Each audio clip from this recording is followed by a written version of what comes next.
The City Council Committee on Administration and Finance co-posts with the Committee of the Whole met in the Council Chamber on Tuesday, June 12, 2018 at 6 p.m. for the purpose of discussing the matters listed below. Notice this meeting was posted on May 14, 2018 at 9:27 a.m. This meeting is being recorded. From the committee at the moment, Councilor Dibble is not here, but he will be here momentarily. He was just stuck in a little bit of traffic. So he will be here. We have two subjects before us. The following two bond orders for capital improvement programs. Council Order 337, Capital Improvement Plan Bond Order to pay for general fund capital equipment items and capital improvement projects, the amount of $10,696,190. And number 338, Capital Improvement Plan Bond Order to pay for water sewer capital equipment items and capital improvement projects, in the amount of $13,300,000. And for this, we have Lori Giardella, our Finance Director, Dominic Pangalo, Mayor's Chief of Staff, and Dave Knowlton, our Director of Public Services and Engineering. So we'll start with 337, the general capital improvement program order, and whichever one of you guys wants to kick this off. So we spent a lot of time with various departments. We asked each department to submit their formal request of the capital plan, of their capital plan, I guess, for their individual departments. We went through it all and determined what was a priority, what was something that could be deferred for a year or two or three, and this is the final list that we came up with. As I explained on page 13 of the capital plan itself, provides a list by department of what those individual requests were. And it also provides information as to what was approved for fiscal year 18, so it gives you an idea in a comparative way. Some of these are ongoing projects, some of them are one-time projects, and a number of them are really priorities. Dave Knowlton is here from the engineering DPW/water sewer enterprise. Yes.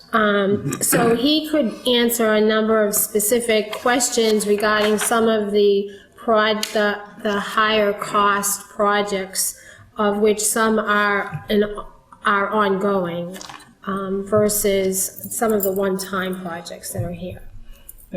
I'll kick off the first couple of questions about some of the stuff that's in my ward. So I know we have some money associated for starting the project, the process of replacing the pool within this. Obviously, this isn't the cost of building a whole new pool, but so on the roadway and the Canal Street bike path, I know that's our share of building the final component of it. I know there were expected to be some cost reductions as a result of the Symes project because of change in route to allow for a more direct. Did we take that into account in this? We did. All right, excellent. The other question that I'll ask, well, on the Canal Street corridor roadway improvements part of that is pretty much just what's left over after all the state fund matches that we got. And right. Anything particular that we're addressing with this last, or is just for the pile of money? Because I know most of that money came from the state. So you talking about the flood project? No, the Canal Street corridor roadway improvements. Canal Street corridor. The $250,000. Yes, so there's $250,000 left as an additional appropriation that we expect we'll have to expend this year to close out the roadway project and the bike path. When we enter into these agreements with MassDOT, the projects get funded by the federal government through MassDOT to pay for 100% of the construction costs, but there are agreements that we have to sign for potential overruns, and there's also agreements for improvements that they typically don't pay for. For instance, the period lighting that we use for the pedestrian lighting, they would pay for a aluminum pole to have the lights on them, but it's kind of the city standard to put the fluted black painted poles in place. So we pay the difference. We pay the difference for that type of thing. Sometimes there's a little bit of drainage improvements that we wanted to make, and we have to end up paying for that as well. So we're almost at the end of the project, but we expect, we're essentially out of the local money, but we still expect that there's about $250,000 more that we're going to have to pay to get through the end of that. And then the only other one of these that I'm going to ask about at this point is on the seawall replacement plan for Forest River. I know this one's a large one. I also know there's federal dollars involved in this as well.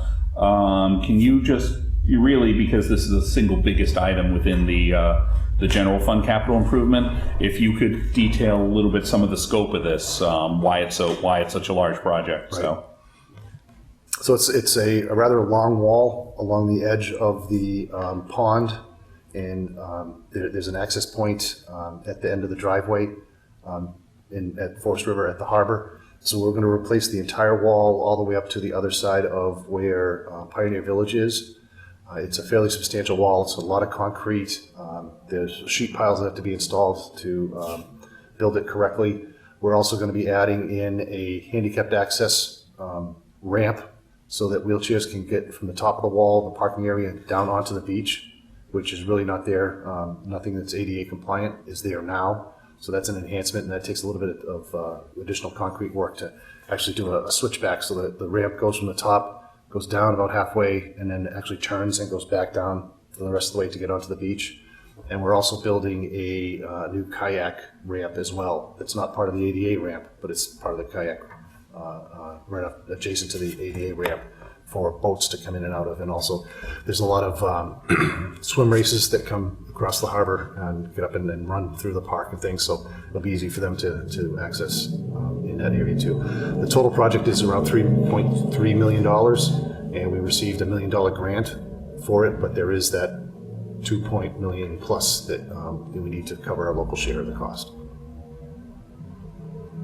All right. Councilor Peterson. Thank you, Mr. Chair. The question I have is about the Bertram Field Design Phase 2. I'm a stakeholder on that project, so I've been meeting with that. And I don't know, maybe you don't know as much about it because it's a Parks and Rec project, but maybe Lori knows. I mean, it's in this budget, it says $75,000. I mean, we've been talking in like the millions at the meetings. So I'm wondering if you can just talk about how this money fits in and sort of how how the city's thinking about that project at this point. Well, it was my understanding that money was being set aside for the design phase of this to start the design work. Okay. So it is something that the city would like to go forward with, but you also need to have money set aside for the design, and then through that process, you'll be able to identify what the cost is. Okay. So we did not include what our projected costs are going to be yet, because we don't know what that's going to be quite yet. Okay. And when would that, I guess that, when, from your perspective, what is that timeline?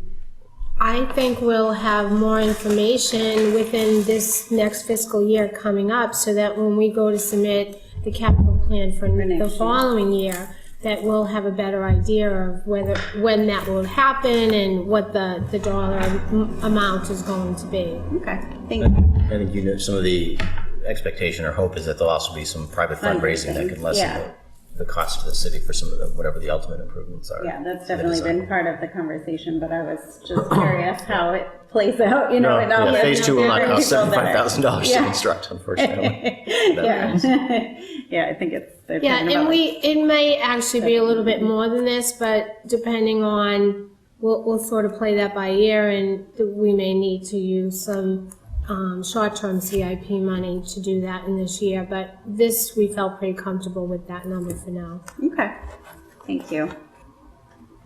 Councilor Fury. Dave, you have a beautiful bicycle path, coming along every day. It's coming along much better on Canal Street. Really beautiful, named after our former mayor, Tony Salvo. And the thing is, that you got 3 major, billboards. There's the company that owns, it used to be Ackley at one time. Ackley used to own those billboards around the state. And do they own them? Do they own them? The state owns them, or actually the MBTA owns them, and they're actually a revenue source for them. I think Clear Channel owns the the rights to advertise on those. That was not something they were willing to give up for the bike path. They wanted to keep those there, but the bike path actually goes right underneath them. Yes. And I actually walked it this afternoon, actually this morning, and there's plenty of clearance for bikes to get through, and it's wide enough on either side. It makes a nice little alleyway for the You used to bicycle. clear that even on one of those old-timey bicycles, so. Yep. I used to have maybe 10 or 15, 20 of these billboards throughout the city of Salem, and now we're down to probably under 10, Highland Avenue and a few others there. So they're controlled by, that three would be controlled by the MBTA. Yes. So we The ones have on Highland Avenue, different, near the Walmart, there's a couple up. Yeah, I think that may be Mass DOT, Mass Highway, that does the Highland Avenue ones. Yeah. But this is actually owned by MBTA. So we got a license from MBTA to construct the bike path on their property. That wasn't one of the things they were willing to give up. They liked that revenue source, so they wanted to keep it. And we were able to work around it and design the bike path to go right underneath it. God bless you. All Thank three you. of them. Just curious. Thank you very much. Just let the record reflect that Council Dibble's with us. Just to catch you up, we're talking about some of the individual bond authorization items that people have questions on in order 337, the first one. Great, thank you.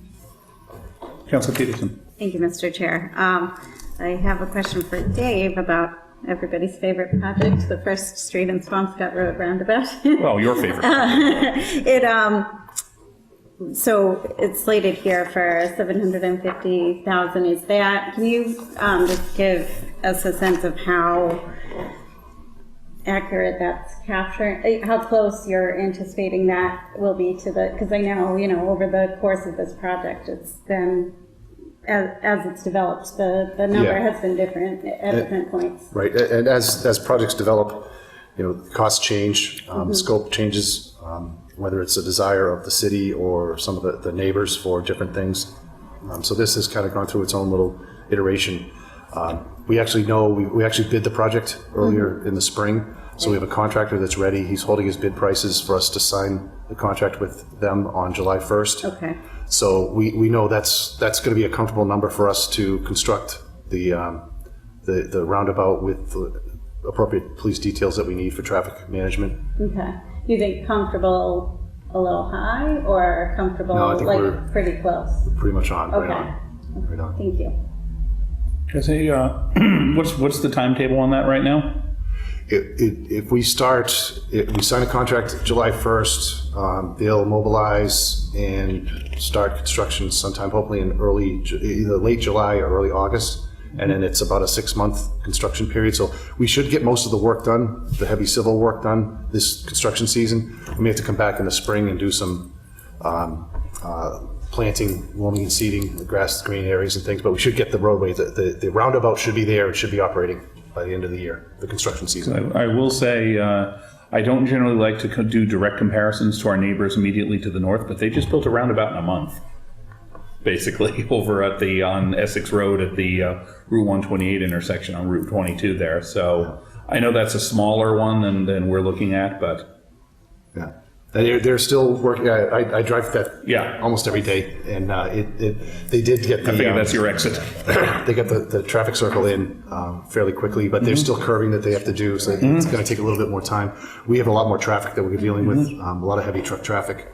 I guess the short question in my case would be, is that, how, I know there's going to be finished work after, and that always takes a while. How long do you think the project will need to be basically functional and have the new road alignment in place? Be usable? I'll know better once we get a schedule from the contractor, but I would think, within 2 or 3 months, by September, something should be, we should be riding in that circle configuration. There'll be temporary signs up to train people that it's a different traffic pattern that's coming and how to navigate through the. I guess those hand painted signs they have there are very interesting. Hopefully do a little bit better than that. But They just did one in Lynn that. The one by near Market Basket Shaw's, there. Market Basket, and it's great. Oh, it's worked fantastic over there. There's no traffic jams anymore. It's really. This one's going to be much smaller than that one, Yeah. right? Yeah. Small. That one's not very big. That roundabout. Yeah, that one's pretty small, but it definitely works. And the two that are already in Beverage, so I think part of it is just change the way things work and everybody slows down. And Yeah. One of the things that's going to slow us down a little bit, or just makes the construction a little bit more complicated, is the access in and out to the storage facility. Excuse me, in the fitness center. Right now, it's off. It's really not. It's not in that intersection. It's a little bit to the west of it. We're going to relocate to the center of the traffic circle, so it'll be a way to just come in and out very quickly, very easily. A lot safer for people to get in and out. But to move that, it's going to take a little bit of time, and we have to reconfigure the parking lot of the storage facility as well, just to make sure that works for them. And I think maybe the last time I was hearing about that in detail, it was needing to still be worked out with them. They're on board and everything. Yeah, we've been talking with them. Yeah. We have to get them to sign the temporary right of entry to actually do the work on their property. But we've been talking with them all along. They understand what we're doing. They understand the benefits. So we should be ready to go July 1st. Excellent, thank you. Go for it. Okay. Any questions from councilors? Councilor Bill? Couple fast ones. Dave, good to see you. On the Canal Street bike path, $500,000. Is that for the middle section behind the old Gothy Motors? That'd be the phase 2, yes. The whole second section. Is that enough to pay for the whole thing? Yes, what that will cover is the engineering that we need to, the engineering advice that we need to supplement whatever the contractor is doing out there in MassDOT, because they're going to manage the project. Yep. We do need engineering to assist them with whatever issues come up. And then there's also a 110% agreement, and then another agreement that we have for with MassDOT that we pay for certain things that they typically don't pay for if they're enhancements to the project. There's some lighting that we want to place there. There's the drainage work that we're doing as part of the flood project. So When they last spoke to the mayor on this about a year ago, she thought that the project would break ground the spring that we're in right now, and it'll be done by, let's say, Halloween. I forget the exact time, but it was this summer, a project that would be open this fall. Yeah.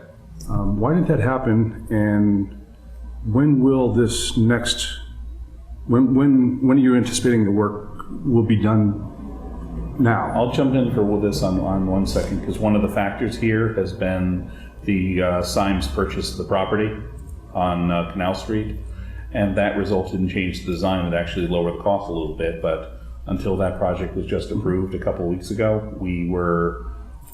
the plans were kind of in limbo. So one issue there is, rather than starting that second phase and then changing the routing, they were holding off on doing anything until we got to the point of the Symes project being approved. My discussion with the mayor. That was a factor. So my discussion with the mayor included the conversations with the problem former landowner. So again,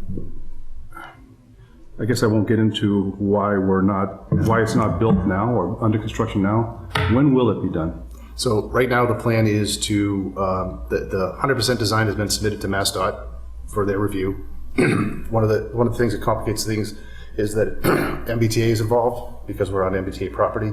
So we have to get their review, and we have to do, what they need to do with the tracks that are there. And there's also Pan Am is involved as the property owner of the mainline track. So there's a lot of coordination for the right-of-way that we have to do.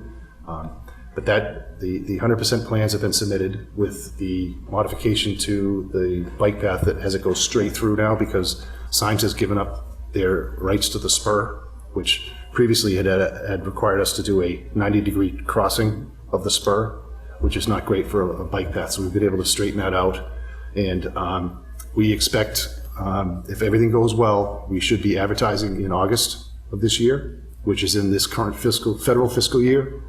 And then, given the time that it typically takes for MassDOT to go through the awarding of the contract and getting the contract signed, we would expect that we should be in construction next spring. So that's the plan right now. Coming from Riley Plaza now down the bike path just terminates and takes a 90-degree turn and dumps onto the sidewalk. Right. Will it change and be like a sweep going behind the buildings? Yes. Or will it still come out on the sidewalk? There'll be that access point on the sidewalk right here, just north of Roslyn Street. Let's say you're riding on the bike path from Domino's Pizza. Yep. Will it be a straight transition curving to the right behind the buildings, or Yes. are you still dumped out onto the sidewalk? No, it'll be a straight transition all the way through there.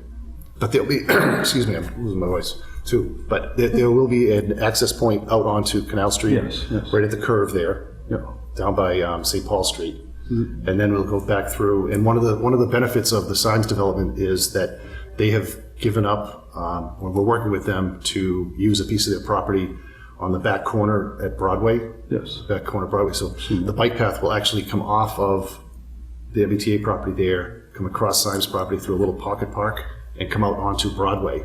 So there'd be another connection. If you remember, before Symes was involved, the other property owner would not give us any rights to do anything there, so there was not going to be any connection onto the roadway as a bike path went through that area. Will somebody able to get on the bike path by the Domino's Pizza, Riley Plaza, and kind of go straight without 90-degree turns anywhere all the way to Marblehead? Right. Well, you've got to go all the way down to Canal Street, cross Canal. You cross 4 streets before you get to downtown Marblehead. Yes. But we're not going to have 90-degree turns, because what happens now, it's kind of, bicycles aren't really using the path that we just built. It's not really open yet. It's not done yet. It's going to be dangerous with that 90-degree turn dumping out onto Canal Street if somebody's flying along on a bike. It's not done yet. It hasn't been finally paved. We're still working on the retaining wall that's there. You can see the contractor's fencing is still up along the sidewalk. So that will be done probably in July of this year. People are walking down the path, and a few I've seen jogging, but I haven't seen bicycles on it yet, but they're coming. It's not technically open. Yeah, they're in there somehow. Yeah. Okay, the other question, I had a couple questions on the Canal Street corridor roadway improvements, another $250,000. I thought we already funded that fully. What is this for now? This is for additional costs that have arisen during the construction. So what is it? We covered this a bit before. It's- Sorry. Yeah, we did talk go about ahead. it before you came. Yeah, but Sorry. there's additional engineering costs that we need for advice during construction to answer questions during the design of the roadway on Canal Street. There's also some additional local share costs that we have to cover. Upgrading the lighting, the period lighting, for instance. Okay. Did you cover the Essex Street pedestrian mall, $1.5 million as well, earlier? No. No, well, why don't we tackle that one then? And what is that for? So that is to do Big one left. the 3-block section from Washington Street right out here all the way to Summer Street. Oh, the other And side. that's a complete streets project. This is Essex Street pedestrian. pedestrian. Okay, I'm sorry, I read that to be the pedestrian mall, but No. it's not. No, It's this is the roadway. If you remember last winter, we replaced all the utilities Yeah, out in the roadway in anticipation of starting the roadway project. yeah, I'm familiar with that project. You and I walked it twice over the last year and a half. And I have one more on another page here. The common fence. That says under planning though, so are we covering that now as well? Yeah, everything on this bond order is covered here now. $125,000. I think if we were to look back over the last 30 years on how much we've spent on the common fence, the councilor's jaws would drop. It's excess of a few $1 million. Not with just this administration, but going back to Tony Salvo, how much money we put into the common fence. And the design just keeps failing over, and the equipment, not the design, but the fencing, the way it's constructed, just keeps failing over and over and over again. And we keep spending more and more money on it. I was scratching my head on it years ago, when we spent, 30 years ago, we spent, $300,000 on it. And today's money, that would be a lot more. And then the next year we spent $50,000. Next year we spent $100,000. The next year, every single year we're spending money on the common fence. I know because I was charged with making the repairs to it. I'm suggesting that we, through the mayor's office, I guess, that we look at doing something differently. Not, the common fence is very important, but the way that we're making repairs does not work, does not last, and we keep spending a ridiculous amount of money every year. I raised this issue 2 years ago when it was on here for another $200,000 or so, a couple of years ago. It should be a small maintenance amount every year, but we spend way too much money on this. What can we do? It's not my project, it's planning's, but I do know that to go and just replace the entire fence would be millions and millions of dollars. Yes. You're right. It's a beautiful ornate wrought iron fence that is not cheap to replicate and to reinstall. So I think what's been happening, what you've been seeing is that over a period of time, based on the amount of money that's available, sections get replaced. And this is just a way to kind of But we're replacing it with the same technology that has been failing for 100 years now. It's cast iron, it's junk metal that we've cast into the fence. And if we simply just do something, and I'm not a foundry expert at all. I know Cassidy Brothers, I know them well, I've met with them a couple hundred times. And they're the best around this area. But if we were to add up the amount of money that we spent there, we could have put up a couple of schools, I think. It's just so much money we spent.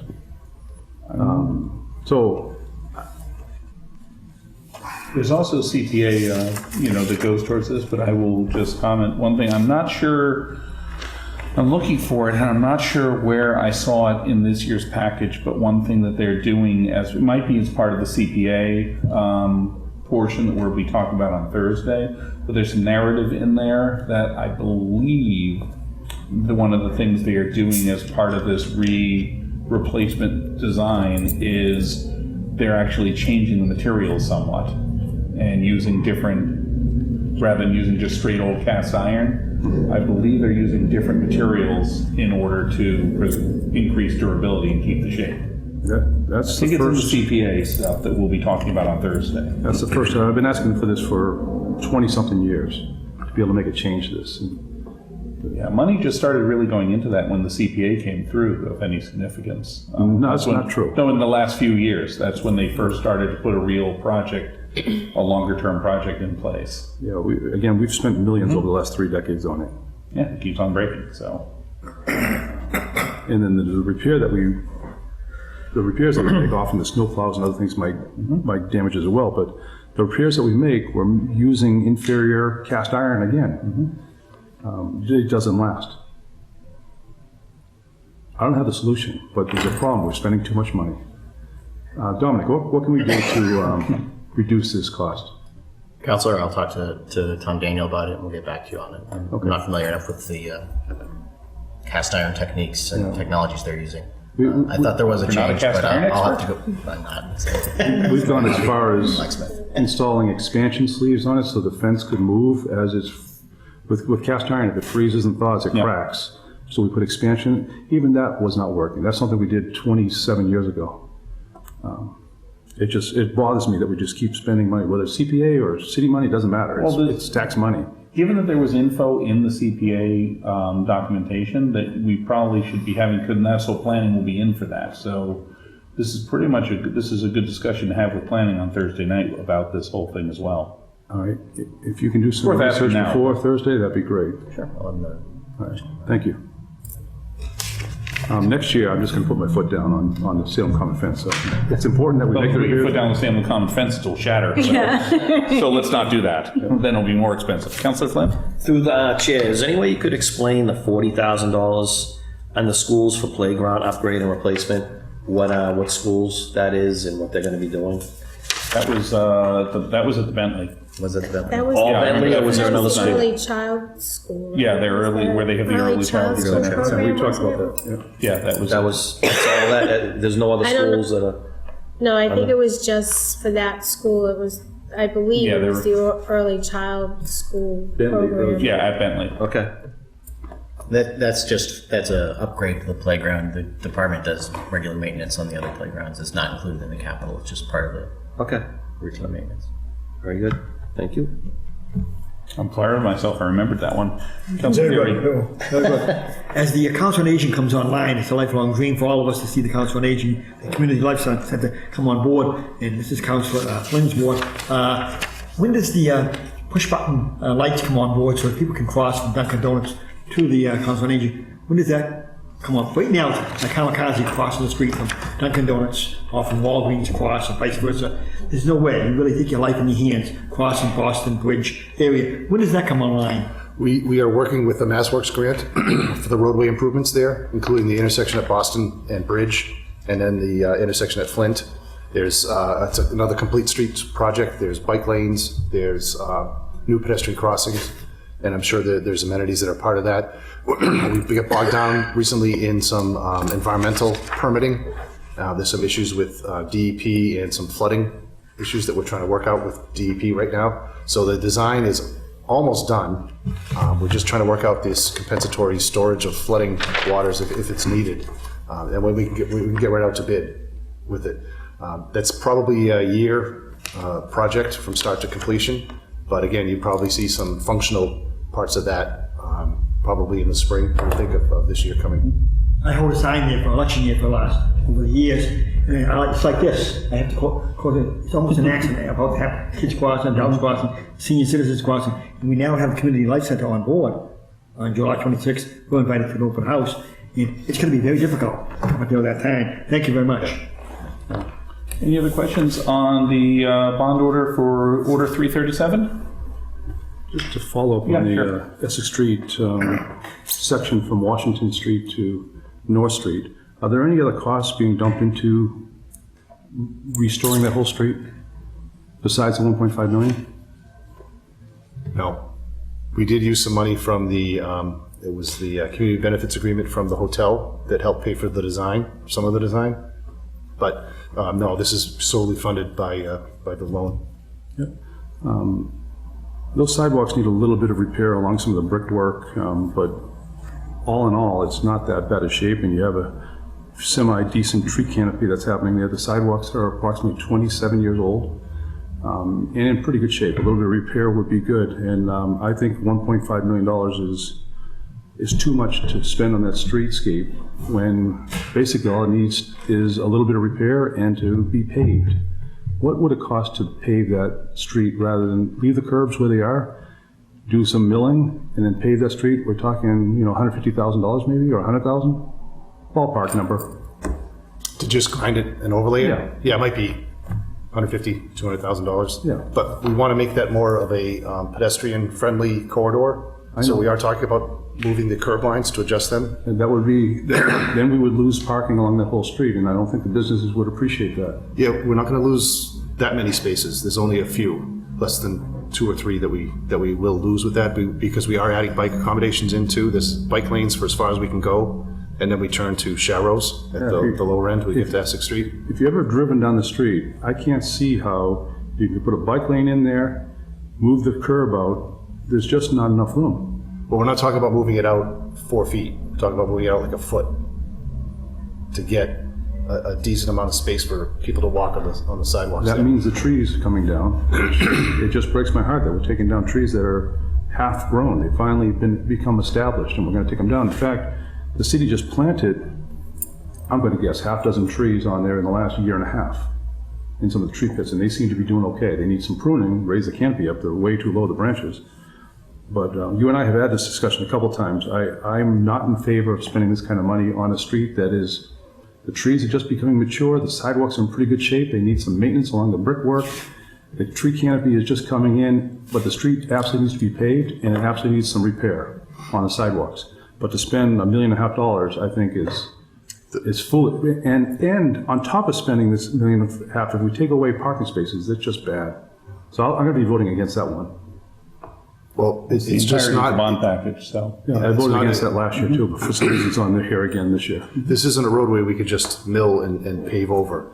This needs to be completely reconstructed because the road base is in such bad condition. It's one of the older roads in the city, and if you remember, we had a number of sinkholes out there with utilities that failed, so there's a lot of gaps underneath the base of the pavement to where the soil material is. What amazed me is the gas company got out there and cut the railroad ties in between the railroad tracks, and they put their line in further down, put a new line in there some time ago, so that's why the street's kind of messed up. But rather than just taking out the railroad tracks totally, they spend a lot of time cutting out the ties the whole way. They could just got in there with a backhoe, ripped out the old tracks, and we wouldn't have this problem. So yes, it's going to settle in weird ways because of the way that we allow them to cut the railroad ties as they were going. That was really odd. There are railroad ties, trolley tracks, cobbles, concrete. Yep. It's a mishmash of all kinds of different materials there that have, over time, they're just not holding up. It's really time to redo the entire street. Yep. That work could be done without ripping out almost perfectly good sidewalks. I know you and I walk the sidewalks, but they're not that bad shape compared to some other places around. Our neighborhood sidewalks are deplorable in some areas. I put a list together of maybe 100 locations 2 years ago, and nothing's come of those repairs. So I'd rather see us spending money on sidewalks that are in really bad shape than things that are totally flat, rock solid. Any further discussion on order 337 this time? Seeing Councilor Dill? Yep. Motion to remove the $1.5 million from the line item 337.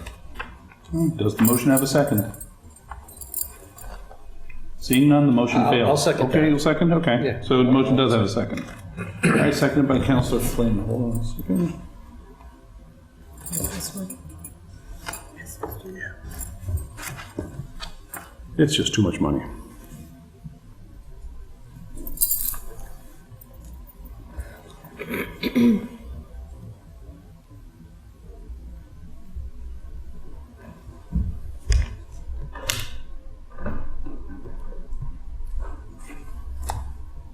Besides, that one's personal, because when I worked for the city, guess who coordinated that project? That was me. We blocked up all of the building basements. Josh. Yep. That's probably the 1.5 is up the street right here. It's a straight Yeah, the street across from here, the whole way from Washington to north. to North Street. Take out everything, including the sidewalks, and rebuild it. So Councilor Dibble moves to strike the $1.5 million bond authorization section for Essex Street pedestrian vehicle access improvements, seconded by Councilor Flynn. All those in favor? Opposed? Matter does not carry.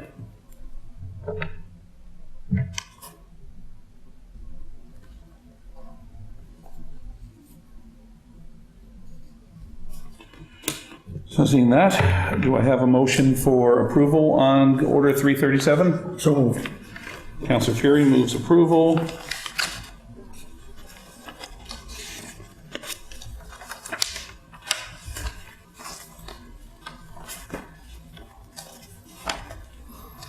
Second by Councilor Peterson.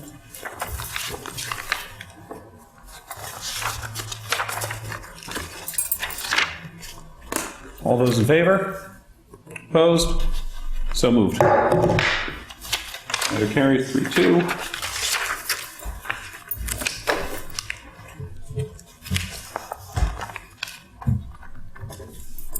So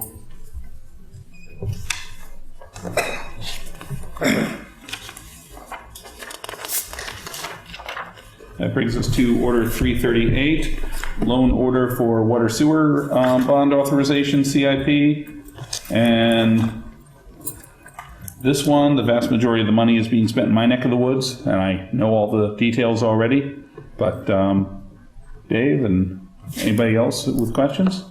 Councilor Peterson. Thank you, Mr. Chair. I had a clarifying question first. Can you explain how these are split up, the two bond orders? The one that we just voted on and this one?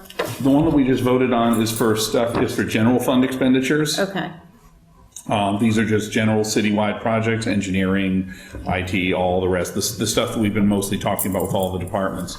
The second order, 338, is specifically for the enterprise fund capital improvements. So this is all the water sewer. Okay.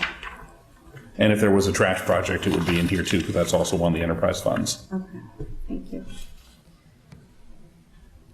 Councilor Dibble. Just ask a general question. What amount or what percentages are water and sewer bill going up for this year? I know it's a big increase. What roughly is it?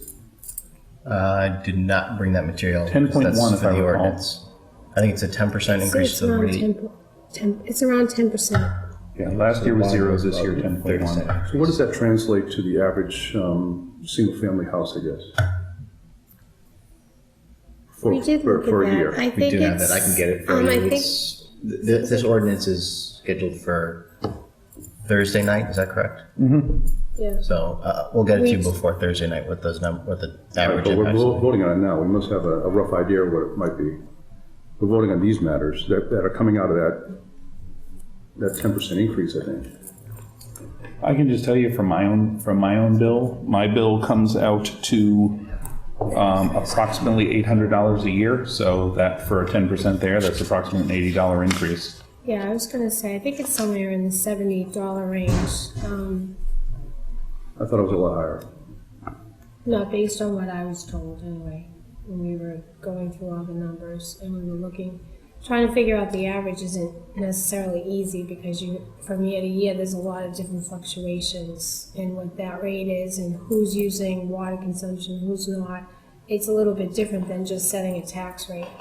When you get complaints from mostly senior citizens complaining about how much their tax bill is increased, or actually everybody seems to complain how much the tax bill is and how much the water and sewer seems to be jumping significantly. When you have the discussion with them, it's almost too late at that point. Now's the time when we should look at maybe cutting back some of these things that might be too expensive, or we can do it a different way, or we don't need to do it all, and hit our priorities. But to have this discussion after we've already voted on it, and then try to defend it to a senior citizen, you can't even have a conversation with them about it, because we've already voted in favor of significantly increasing their water bill or their tax bill. Well, one of the things, if you look at some of the surveys, and we spent some time looking at that, our water rate here in Salem, it has been consistently lower than a lot of the other surrounding cities and towns.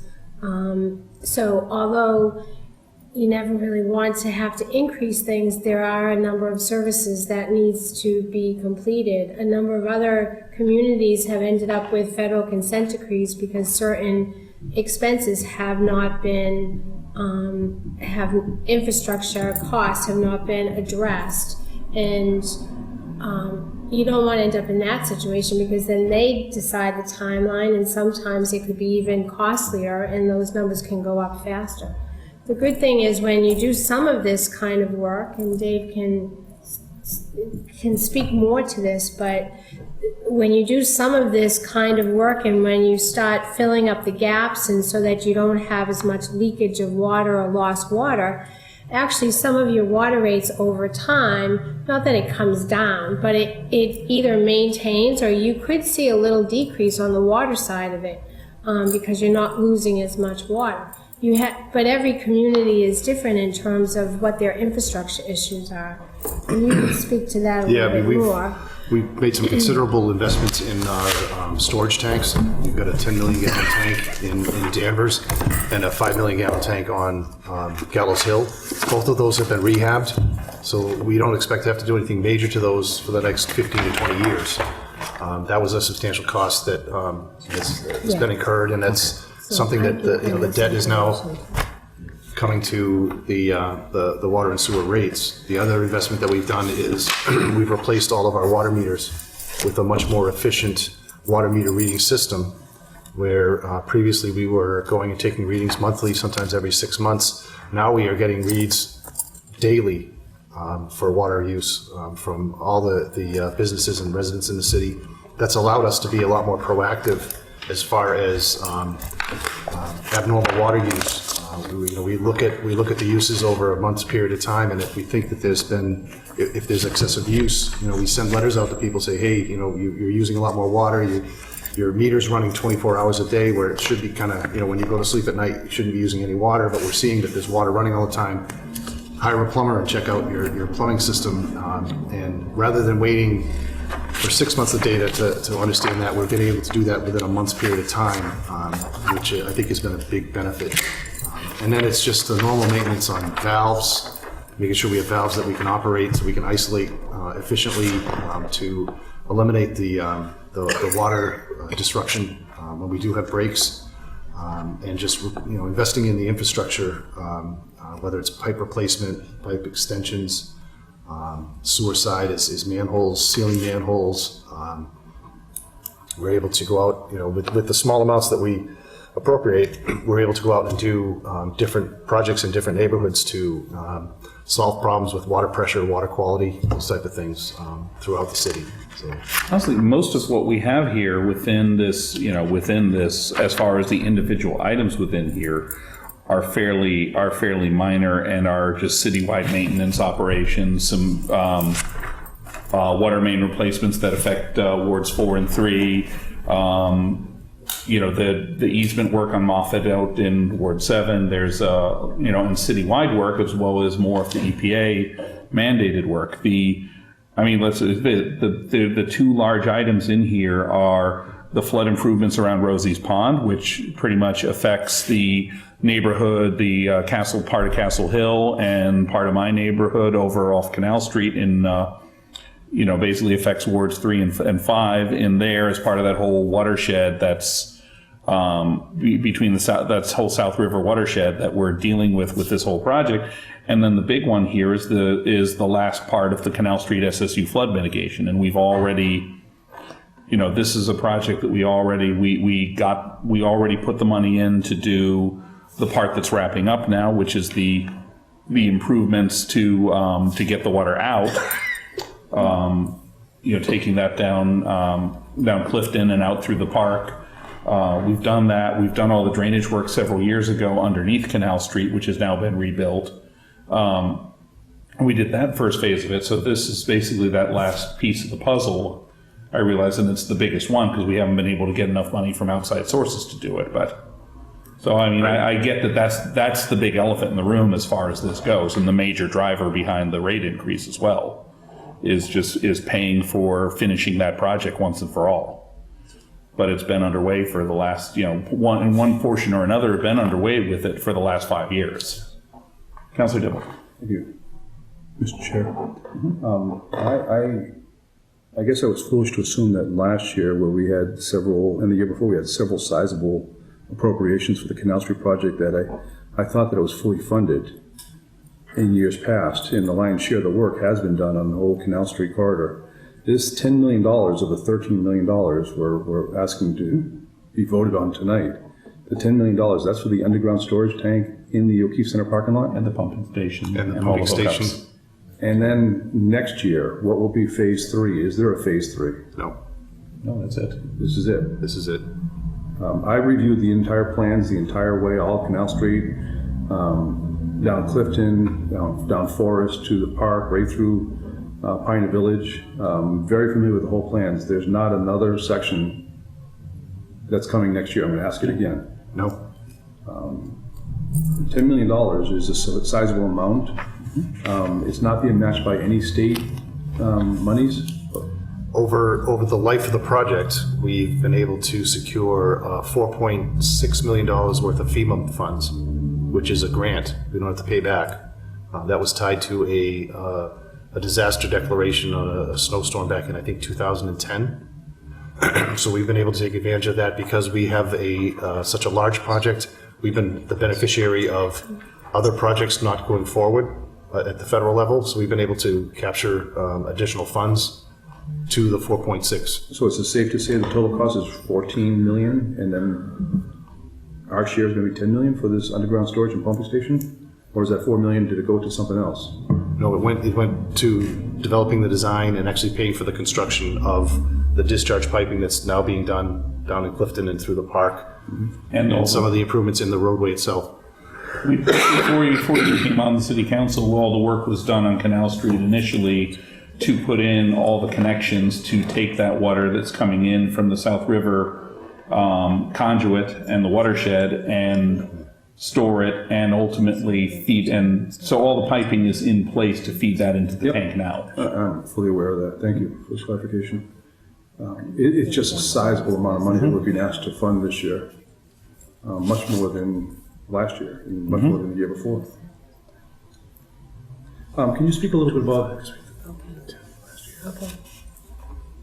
Dave, can you speak a little bit about the timetable for this? Because the underground storage tank, I was told, was supposed to be in place, and this is a couple of years ago, and we would be done with the project come this September when school came back, the university came back. Now, we just missed the summer season where the university is not around, and I think we're going to be closing the parking lot, the O'Keefe Center parking lot, in September, is that right? And what is the rough schedule? Because when we close that parking lot, it's going to impact all of Ward 5 and a big chunk of Ward 7 with cars just going to be scattered all over the place.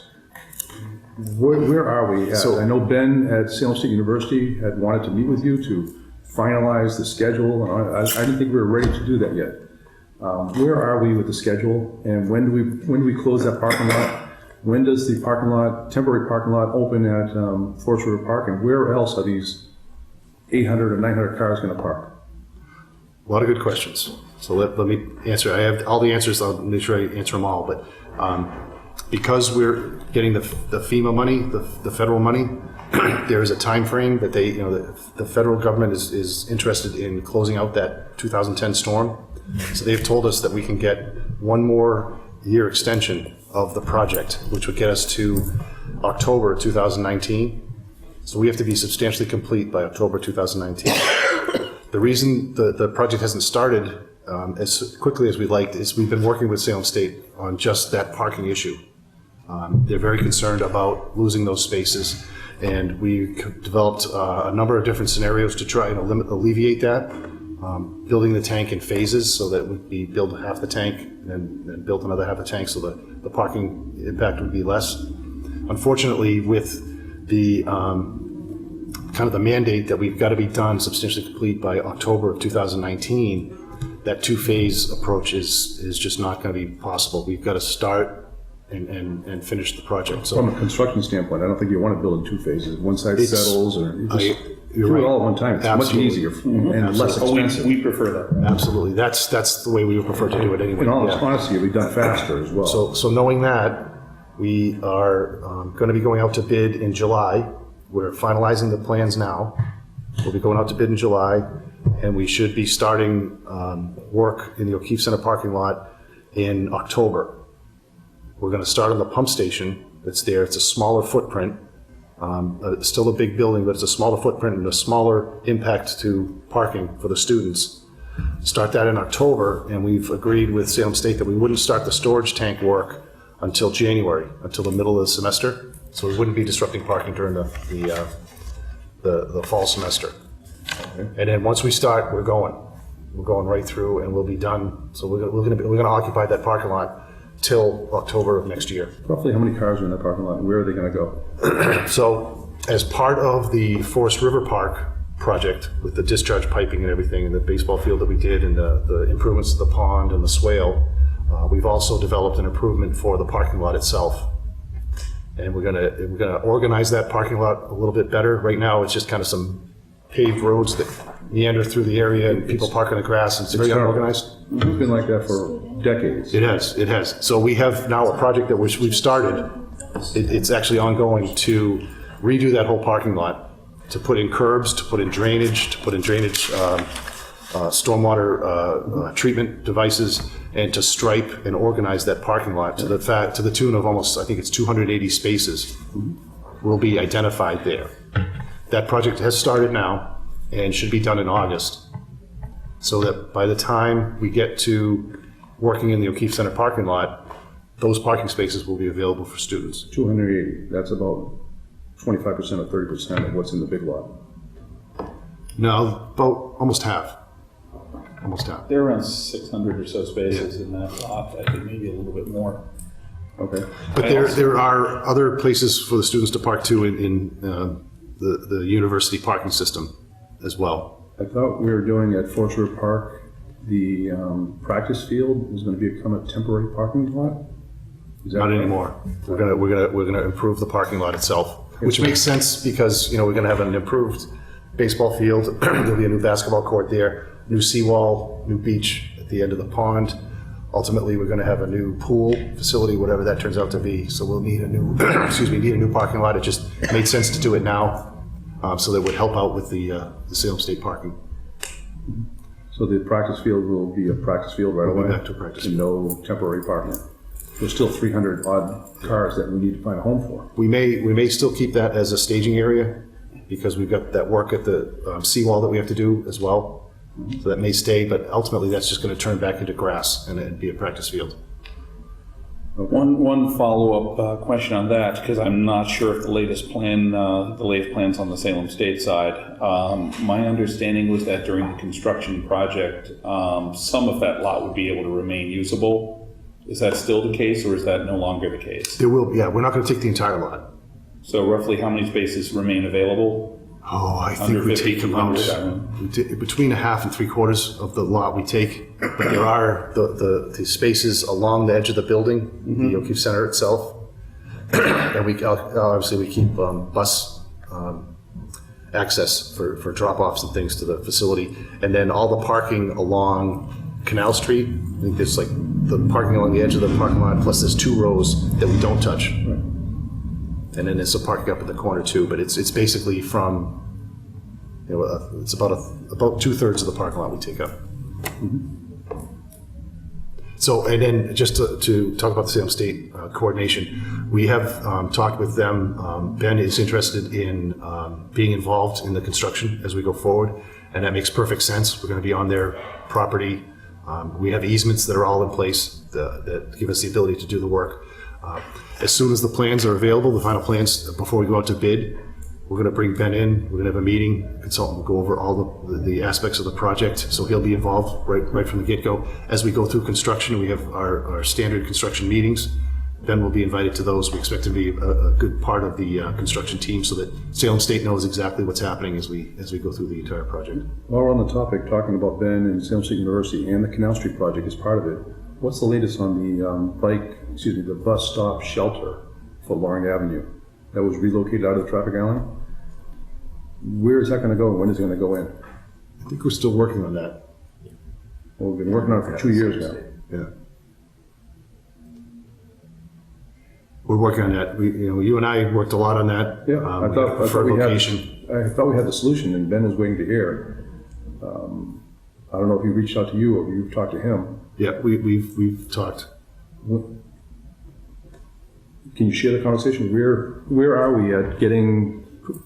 Do we need John Keenan to step in, the president of the university, to give permission for the easement that you need to put it in, so we can finish that section of the project? I don't know if we need John Keenan to get involved.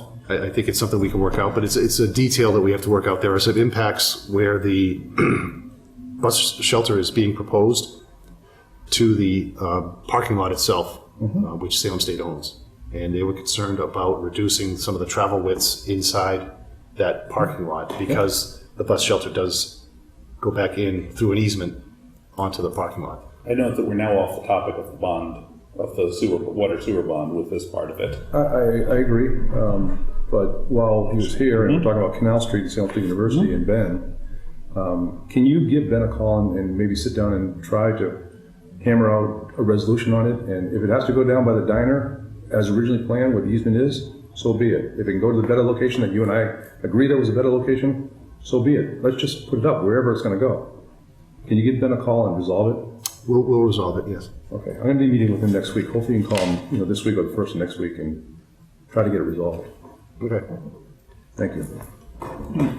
Councillor Fury, then Councillor Peterson. This whole project is amazing. It's a dream come true, sincerely. I know Councillor Lovely sitting here, and we had storms during her administration, so-called 100-year storms. And we'd have kayaks going down Jefferson Avenue, kayaks, Mosey's Pond, Canal Street, Canal Street and McDonald's being the lowest point. I graduated from Salem State College. We used to make that a common Lake Salem State, in the parking lot. Lake Salem State, we turned into a lake. And all this, it's going to take time and sacrifice. In a year or two from now, it's going to be a dream come true for so many people who have lived there, gone to school there. So thank you very much for all the hard work behind the scenes, because it's been long overdue. I don't think any other administration, I've served under Tony Salvo, Neil Harrington, Stan Yusevich, is even willing to take it on. They just Band-Aid, a Band-Aid, a Band-Aid. This is not a Band-Aid. This is a comprehensive project that's going to have long-range effect. It will require a sacrifice on residents around Salem State and so on.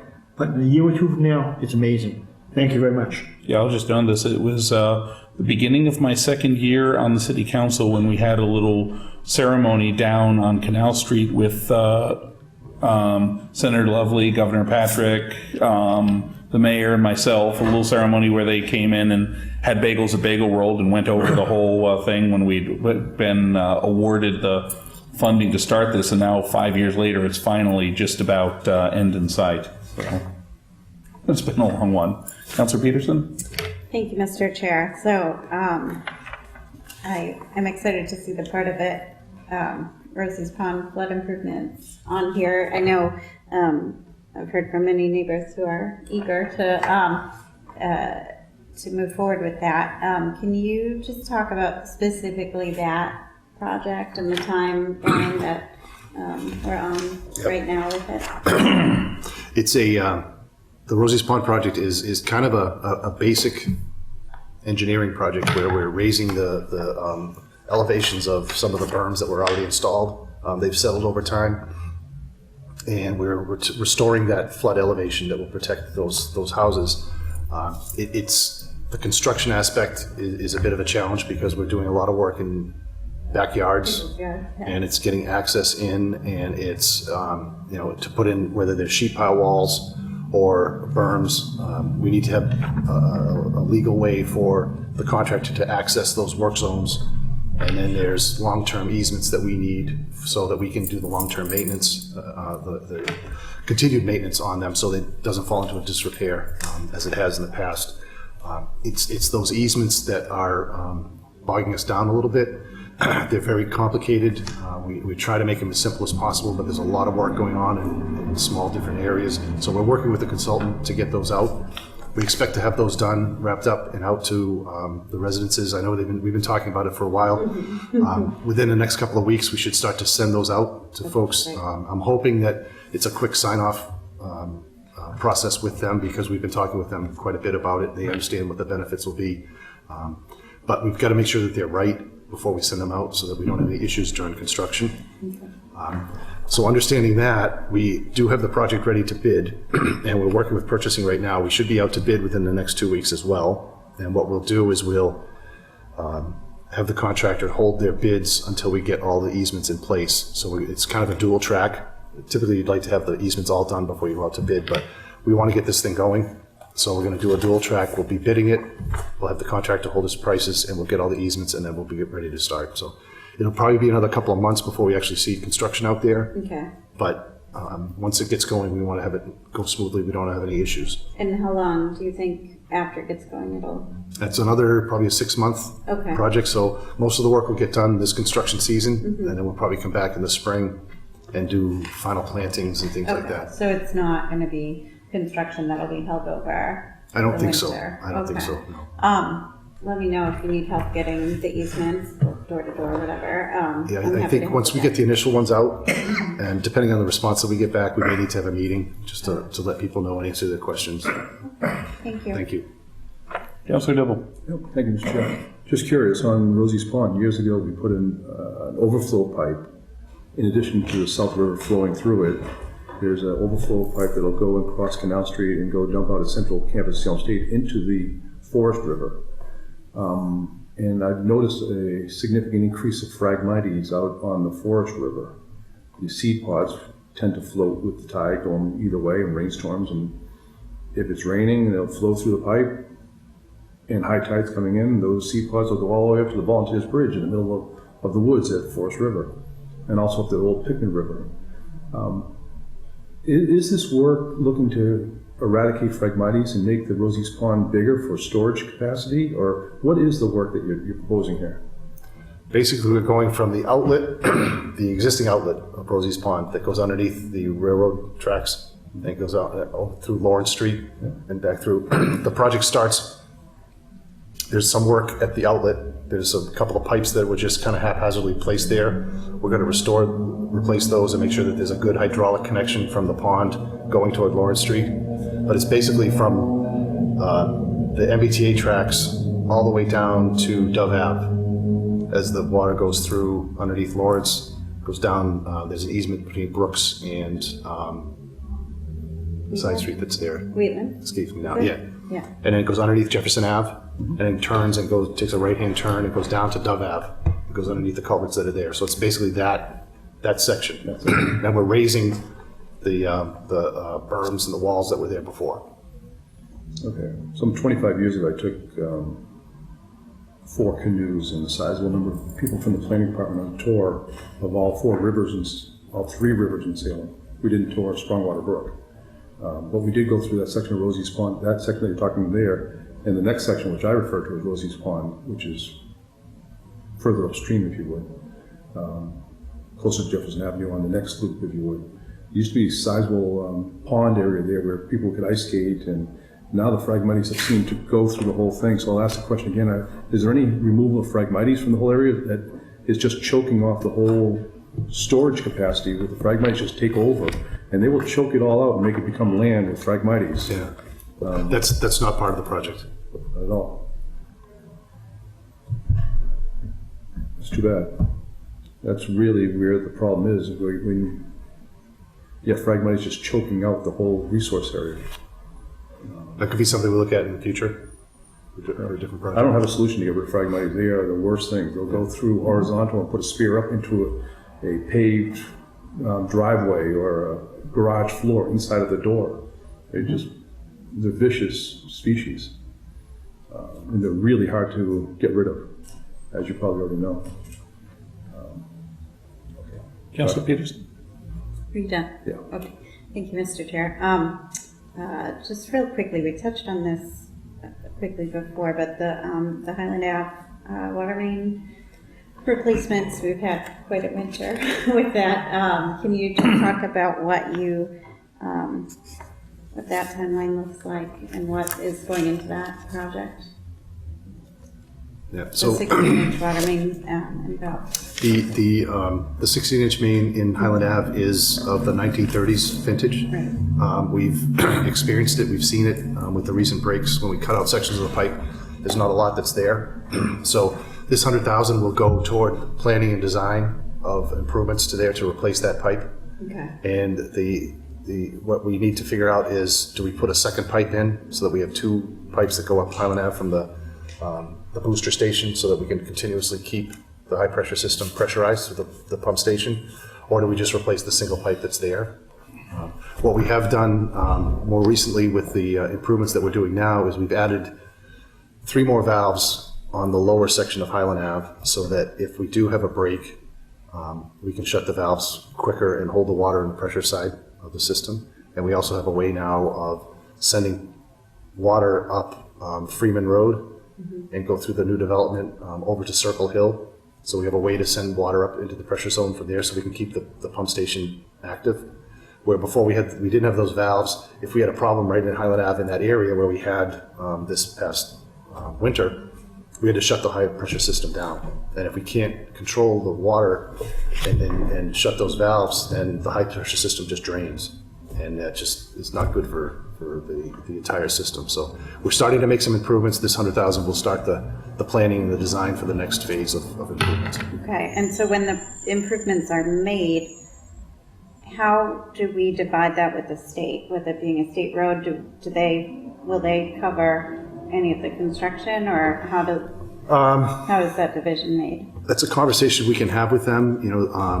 107 is part of their study to redo the roadway and the sidewalks that are there. It's going to depend on the timing of when that project is going to come. We may be able to not do the full patch work that we have to do if we know that they're going to come in and reclaim or reconstruct the roadway. That's something we'll have to work out with them. Okay. We may have to plan to just permanently patch like we normally do as well. So this is sort of the planning and design phase for, it sounds like maybe a little bit of a longer term. Right. Okay. Much bigger project. Okay. Yeah. Any other questions about water? Councilor Dudley? Thank you, Mr. Chair. Before I ask the question, I'm wondering, you left the room to find the information. Were you able to find the information? So it's in your budget book in section 5, page 26.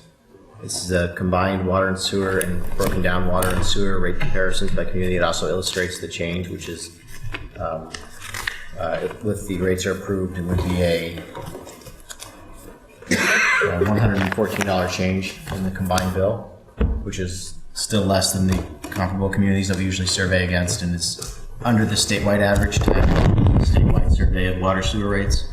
Combined bill, we bill every quarter, so is that $100 a quarter or $100 a year? This is the annual cost Thank you. per 120 HCP. Is currently just under $1,100, and if the rate was changed, it would be $1 over $1,200.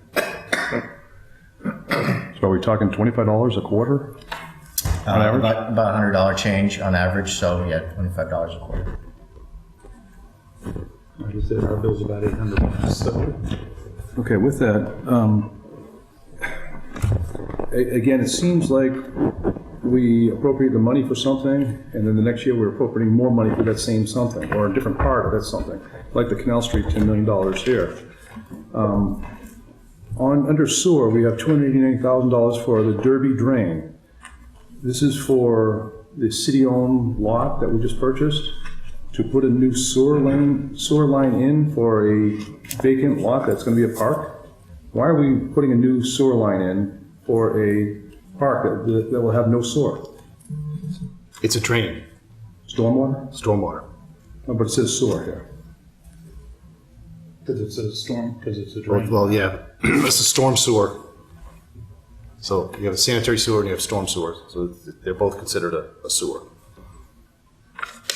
Okay, so this is for stormwater for the Derby Street lot, Right. to replace an existing line, it says here. I don't remember there being a line there, but maybe there was. The old gas station might have had a line. The existing line is actually under the building that's adjacent to it, not the gas station side, but the other side. There's a drain line that flows underneath there. It's a combination of old concrete pipe, some wooden culverts, and it's blocked 3/4 of the way through it. Yep. So water is not flowing freely through that.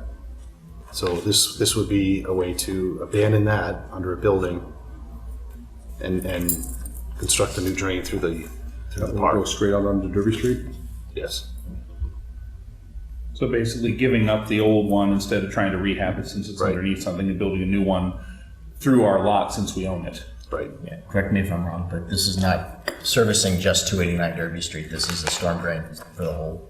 Right. For that This whole- actually will go from the 289 Derby lot, go across Derby Street in front of Bambolina's, and then tie into the drain system that comes down Liberty Street, which has drainage up on Charter Street. Just taking advantage it's of the a- fact that we own the property. To be Right. able to make this. See, so that's the roadway that we just paved that we're gonna dig up to put this drain in. Did we know last year that we were gonna do this before we paved the street? And if so, why didn't we just wait until we did yeah. this drain line? It's what we had to do. We were looking at the time, we were looking at either a drain in 289 Derby or rehabbing the existing drain that was under the building. And we've just come to the conclusion that rehabbing that drain is just not going to work. We had hoped that we could just rehab it and fix it in place, but because there's active businesses on top of it, with the building, it's just too expensive, too disruptive to do that. You know my thoughts on the gas company coming along, digging up streets right after you paved it. I mean, they do a great job paving it, and then they dig it up like, on one street, it was like 2 days later. And now you're digging up your own street that you just paved.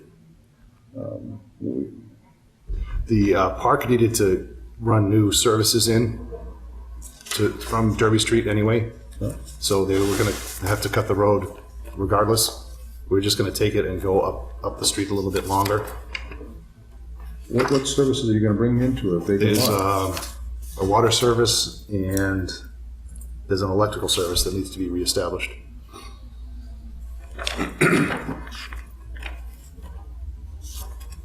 You know, I like the work that you do. I just think it's really expensive, and I think we need to find ways to reduce the cost so our bills just don't keep on increasing. The $25 per quarter is not a whole lot of money. It's $100 a year, but it's still another $100 a year. But our overall budget, this is not the budget, I understand, but our overall budget just keeps going up, and our tax bill on our houses just keep going up significantly. So, Mr. Chair, I'm wondering, you've been around a few years longer than me. This is my third year on administration and finance, and so far, we've cut a little less than $2,000 out of the budget in 3 years combined.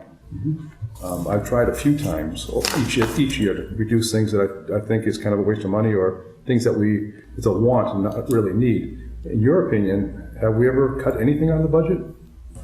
In your stay? Thus far, the only time I saw significant cuts made by the Administration and Finance Committee was in 2011, which is the year that I actually ran for office. Every one of those cuts was restored by the full City Council. And the people involved, and in the case of those, if I recall, 2 of the 3 people who were voting for the cuts in the Administration and Finance Committee then lost their seat that fall.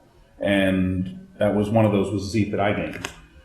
So the point is not to say, and I'm not saying that so much as a cut at your peril kind of warning to people. If you feel there's something there that needs to be cut, by all means, move to do so. But my opinion, after having reviewed these budgets now, this is the 7th one that I've gone through, not counting the one that I scrutinized the year that I was running. Generally speaking, when this budget comes to us, it does a pretty good job of taking the things that we, in the opinion of the administration and generally in the opinion of the consensus of the city council and the citizens, generally does a good job of balancing the things that everybody thinks that we need to do, because your want might be my need. You may want the Canal Street, for instance, the drainage, this final phase of the flood project. I need it. So, or you might want this work. I mean, it's a little thing. You might think that this work that's to do easement improvements on Moffett in your neighborhood is a need, and I might think it's a want. I don't think it's needed at all. My point being, on all these various things, it's a matter of trying to decide what priorities to fund or not fund in a given year. And I know from experience that the word no gets used a lot. The goal has always been to present this committee, which I've had the honor of chairing 3 times now, to try and give this committee a budget that makes the compromises and says no as often as possible, so that we get something that's fairly tight and minimizes the hit. Last year, this particular bond was minimal. We kept a lot of desired water and sewer improvements. The system, we held off on. We kept out a year, and we were able to pay for what we were doing through retained earnings, and we had a 0 increase in water and sewer bills last year. That was outstanding, but we also knew at that point in time that the bills were coming due for some of these other projects, and now we're seeing the last part of Canal Street flood work coming into us. And in the budget in general, there's a lot of that kind of decision making. When it comes to other things and other things that we are asked to approve when we have the free cash to do so, or whatever other means, we as a body always have the option of saying no to these things, but we generally have chosen to do them. The most recent one of those was probably a year and a half ago, when we authorized turning 289 Derby into a park instead of letting it go for development.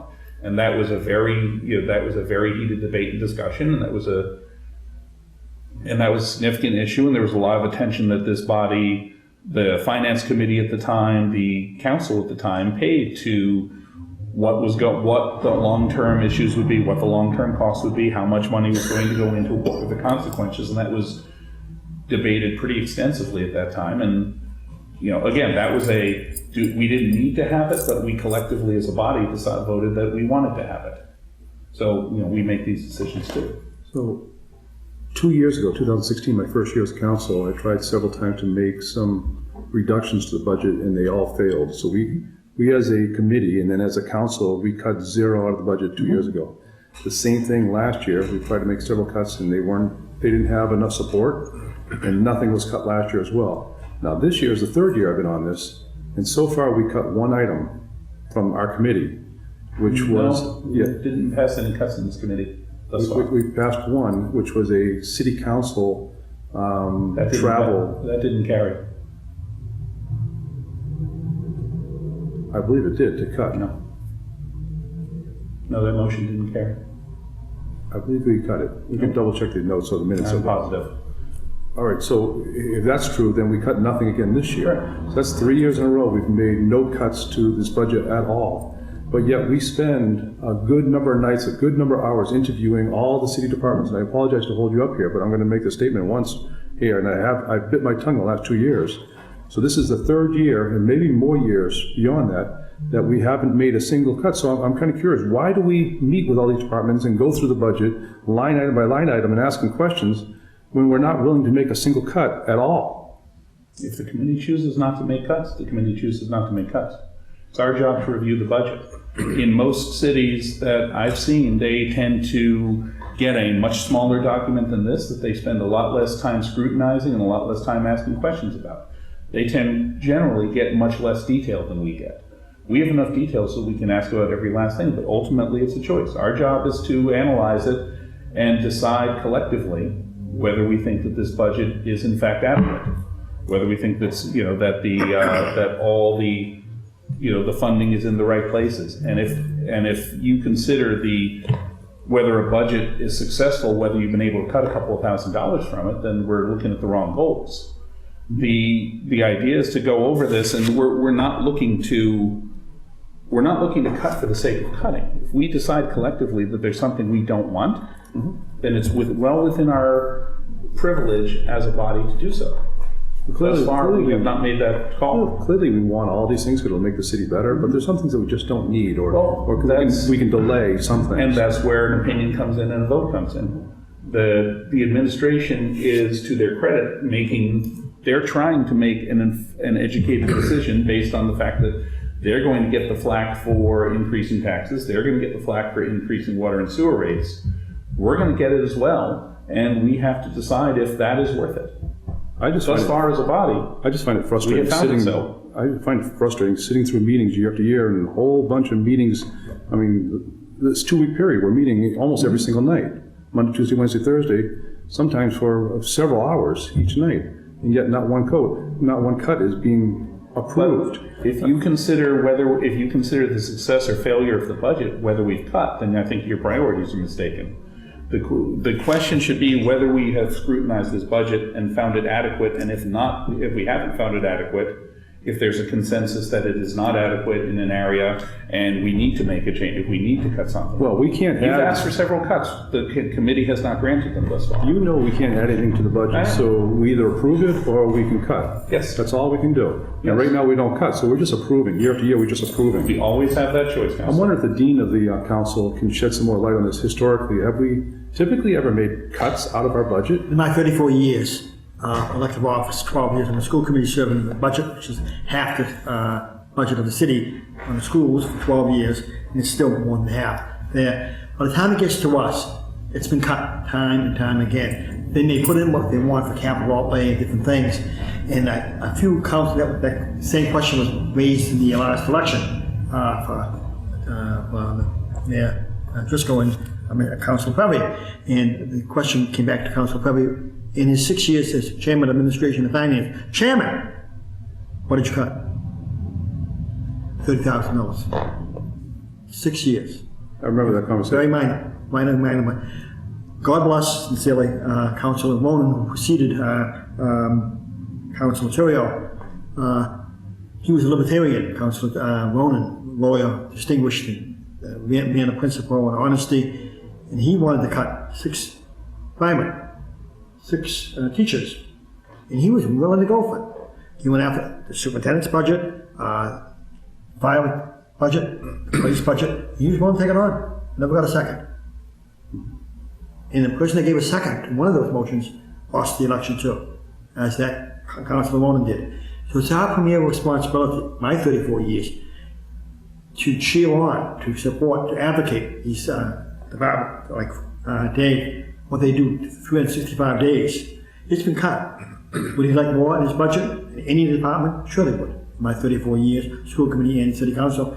But 4 different administrations, and this administration, the all the awards that we have, the budget we have, it's a very transparent budget, open to the public.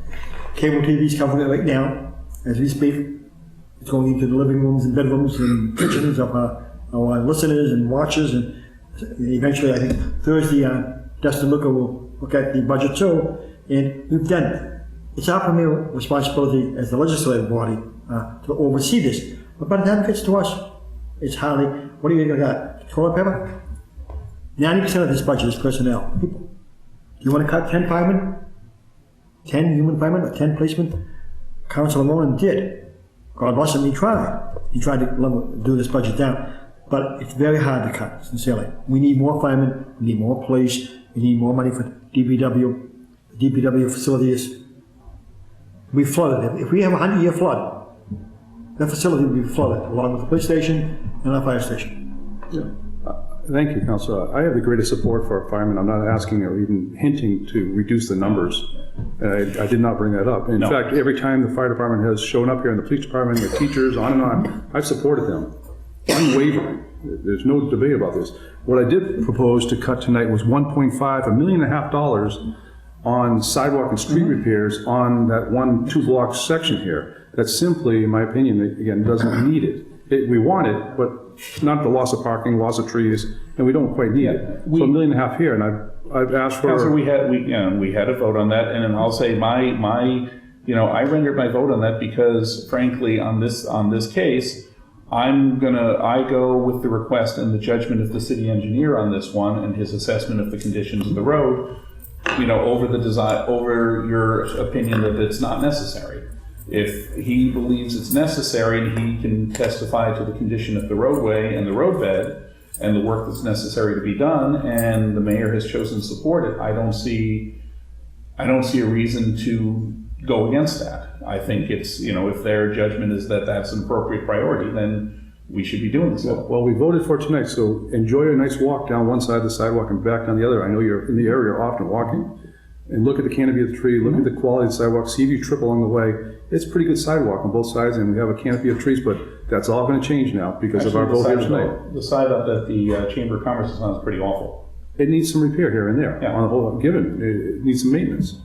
But it's not $1.5 million, $1,500,000 worth of maintenance. I'm sure, well, it's not a maintenance, it's a reconstruction, but I'm sure that the city engineer in his capacity there would happily give us all the components of this as to what exactly is involved in doing so. And I'm sure that they're not just, wetting their fingers, sticking it up in the air to determine how much it's a cost.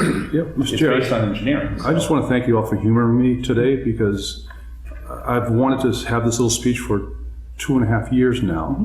It just amazes me that our job is to look at this, to approve the budget, to make any cuts as we deem necessary, but yet in 2.5 years, we have deemed nothing worthy of cutting out of the budget. I would actually say that I think that's a testament to the fact that the administration does their job fairly well and wants to balance this stuff out reasonably. And I think it's also testament to the fact that they don't think that they're going to just slip stuff by us. I think that the scrutiny we do give the budget and the amount of time that we've spent in here over the last 2 weeks, and we still have one more night of this to go after this vote too, and some other things that are connected to this on Thursday. So I think that the scrutiny that we give it helps shine light on these various costs, on these numbers, it helps explain them, and it helps us determine what we're getting for the money. So whether we cut numbers or not, I think the scrutiny that we're giving this budget is absolutely welcome and something we should be doing. We give it 16 to 22 hours worth of testimony in front of the department heads, and then we review it on our own at home, which I've been lugging these 2 books back and forth for a week now. You scored the last 2 nights somehow too. I'm kind of jealous. This is last year, so I just compared the numbers from last year to this year. Okay. So I have, and I did the same thing last year. It just makes it easier than flipping pages.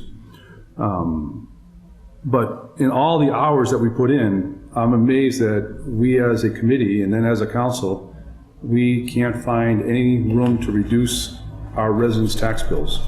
Again, if you're looking at it with the idea of finding things, of just looking at it with the idea of finding things to cut, I am. Then I don't think you're looking at it the right way. I'm looking to keep our tax bills down if we're able to. Yeah, and I would also point out to that, and perhaps this is something that Lori and Dominic could speak to a little bit. Keeping that increase down is something that's fairly important, and the fact that we have so much unused levy capacity each year, to me, is a testament to the fact that we do keep those increases down, and they don't take everything that they could by law take. I think that's wonderful that we have that reserve capacity and that we don't need to use it. I also say that's part of the job of this, is trying to keep, it's a balance between we could be a community that keeps taxes level and cuts people wherever possible and says no a lot of it all the time, and still has to deal with some increases due to things like mandated union contract increases and just regular cost increases and like. We could be a community like that. we have chosen, generally speaking, through the representatives and administration that the city has elected, to have an approach that is more one of, okay, let's see what we can do. We don't have to do everything, but let's see what we can do. But let's say no a lot and try and give them something that's generally sound. And I believe that that's the path that we've typically taken. I'll yield. I just wanted the two new councils to hear what I've been pent up with the last 2 years, as a new council myself for the last couple of years. The budget discussion is the time to get that off your chest. So, no issue whatsoever. Any other questions on this or on any of these water sewer items? And seeing none, if anybody wants to make a motion then. Motion to approve, 338.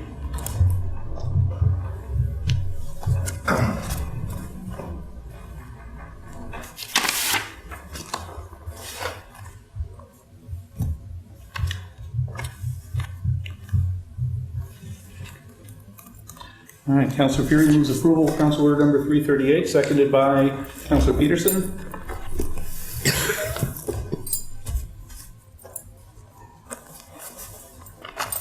Seeing no further discussion, all those in favor? I'm in favor of this one. Opposed? So moved. Thank you for putting up with that. All right, so that's it for our agenda. So Councilor Motion to Fury. adjourn, please. Councilor moves to adjourn. We are adjourned.